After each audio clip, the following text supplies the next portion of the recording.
Salut à tous, c'est Idor, aujourd'hui on se retrouve pour une nouvelle review avec la première partie d'un set de knock-off de third party, donc c'est assez compliqué. Donc il s'agit du Lubo, Metal Deformation, Engineering of War God, Nuclear Warrior, Robot Force, Hades. Ça veut rien dire. Voilà, donc ce sont des knock-off, donc des reprises contrefaçon, ici oversize, donc agrandi, du set DX9 War in Pocket Hulky, qui est donc un Devastator G1 fait avec les membres individuels qui sont de taille à peu près Legions. Voilà, donc ici, légèrement agrandi pour donner, enfin je sais pas pourquoi ils l'ont légèrement agrandi, mais donc voilà, je les ai trouvés en mars 2019 je crois, mars ou avril 2019, près de chez moi, dans un Intermarché, pour tout vous dire. Et plusieurs mois plus tard, vers juillet-août, beaucoup de monde ont commencé à les trouver en Toys R Us. Voilà, Toys R Us, donc Pickwick Toys maintenant, je crois. Ils sont à peu près à 6 € chacun, 5 ou 6 € chacun, ce qui fait, vous verrez, ça nous donne un Devastator complet pour au plus 36 €. Et franchement, ça vaut le coup. S'il était à une échelle plus répandue, ça aurait été mieux, mais déjà, c'est un excellent Devastator, une excellente équipe. Donc nous commençons ici avec Hades, qui n'est nul autre que Bone Crusher. Donc déjà, vous pouvez voir, c'est dans des petites boîtes, ce qui est déjà fort sympathique. Donc Robot Force, qui reprend le Transformers, qui est normalement rouge. Ici, c'est en vert, parce que, Devastator. Hein. Ici, on a, en haut, Devastator, qui est en train de charger une sorte d'attaque spéciale dans un jeu de combat. 6 en 1, Great Feat, donc ça va bien, oui en effet, ça va bien. Ici pareil avec l'image de donc Hades, comme je l'ai dit, Bone Crusher, c'est le numéro 1. Voilà, petite image ici, nous avons de ce côté-là Devastator, qui est toujours en train de charger son Shoryuken.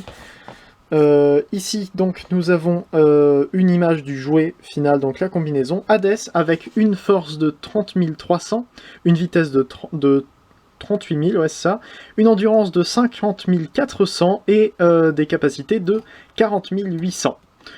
Allez savoir ce que ça veut dire.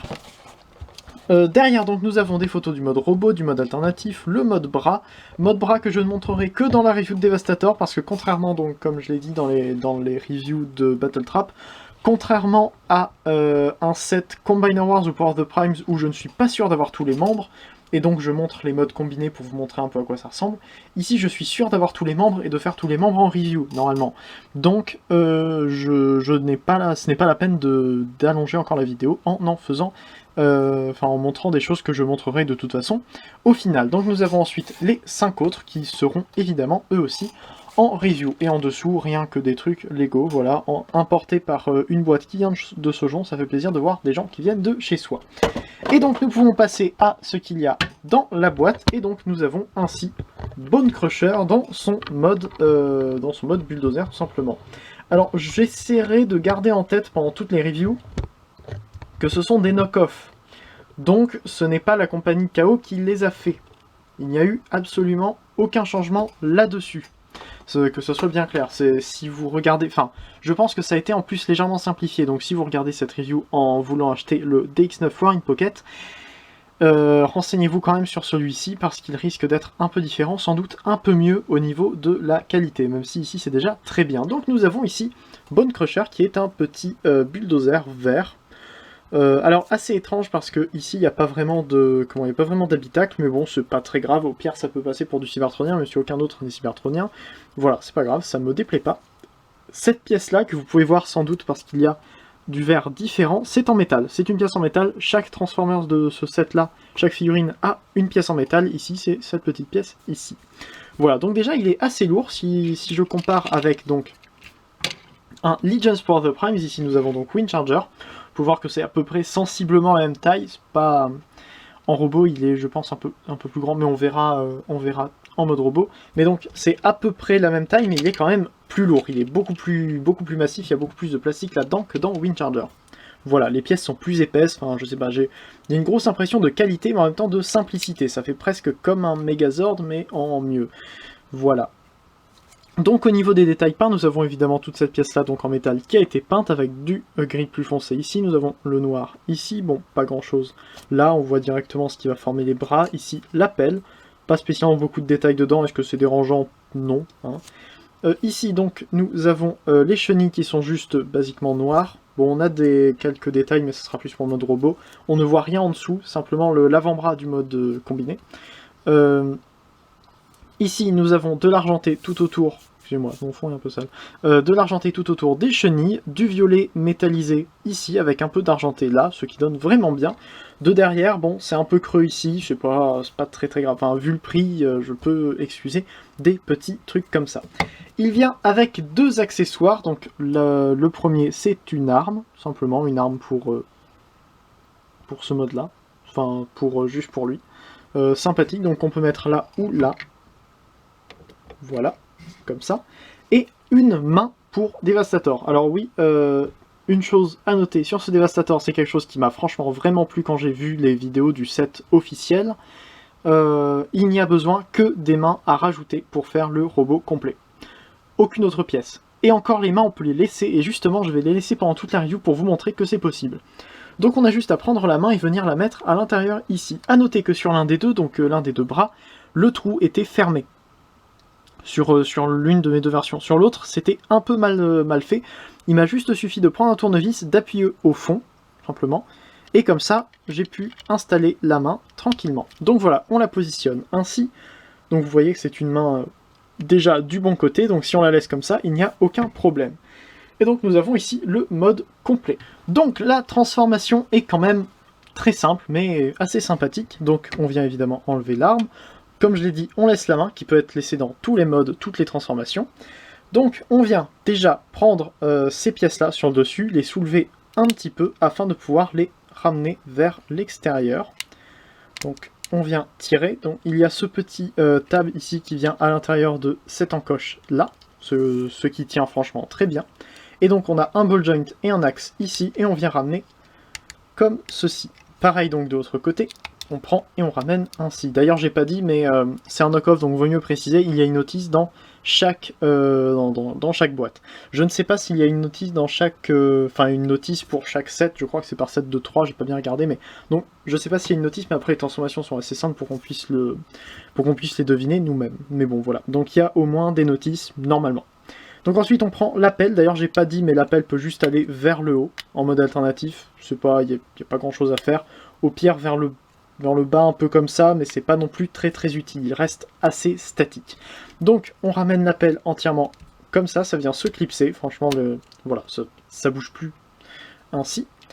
On prend les chenilles et on vient les ramener vers l'extérieur, simplement on a un tab qui vient à l'intérieur des chenilles comme ceci, et ainsi.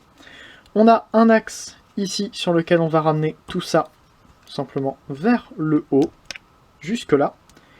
Et on attend un peu ici, on va pouvoir tourner les chenilles à cet endroit-là, et les ramener donc le bout comme ceci pour former les pieds. Pareil là, on tourne et on ramène ainsi. Vous pouvez d'ailleurs entendre les ball joints qui sont encore très solides. Voilà. Ensuite, quelque chose que j'aime bien faire, c'est prendre la main, on n'est pas obligé, mais prendre donc tout cet ensemble-là, comme ça on le ramène, il y a plusieurs axes, donc il y en a un qui est directement au niveau du dos ici, on en a un là, et on en a un ici. On vient retourner entièrement comme ceci, on ouvre la main comme ça, on sort le pouce ainsi, et on vient replier le tout, donc cette pièce-là comme ça, comme ceci, et comme ça.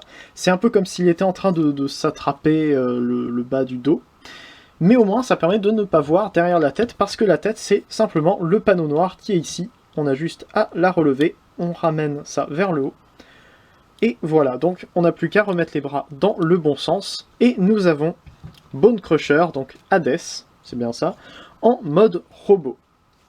Et je trouve qu'il est quand même très sympa, alors tout seul il est peut-être un peu limité, mais il reste déjà très bien.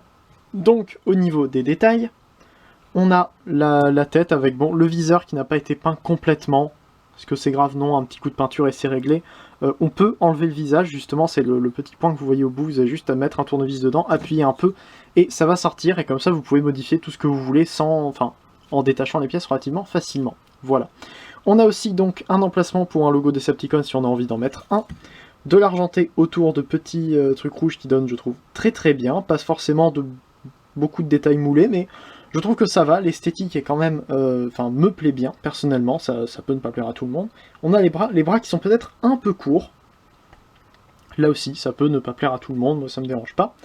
Voilà, donc les chenilles qui sont transformées en jambes, chose que j'ai toujours aimé chez les Constructicons, même si ici ça casse les chenilles et donc ce n'est pas une transformation logique de chenilles. Je peux passer pour des transformations qui ne sont pas des Movieverse, donc qui ne veulent pas forcément le réalisme le plus complet. Voilà, sachant que Movieverse c'est juste réalisme pour le mode alternatif. Bref, donc on peut lui donner évidemment son arme dans chacune des deux mains. Comme ça, et je trouve qu'il donne quand même assez bien avec. Oui, au niveau aussi du backpack, on n'a absolument rien, seulement donc ce qui va servir d'avant-bras pour le mode combiné, et je trouve ça absolument génial. Il utilise vraiment tout le mode alternatif, et s'il n'y avait pas de pièces pour le mode combiné, il aurait été vide, et c'est quelque chose qui est vraiment bien, parce que ça montre qu'ils ont...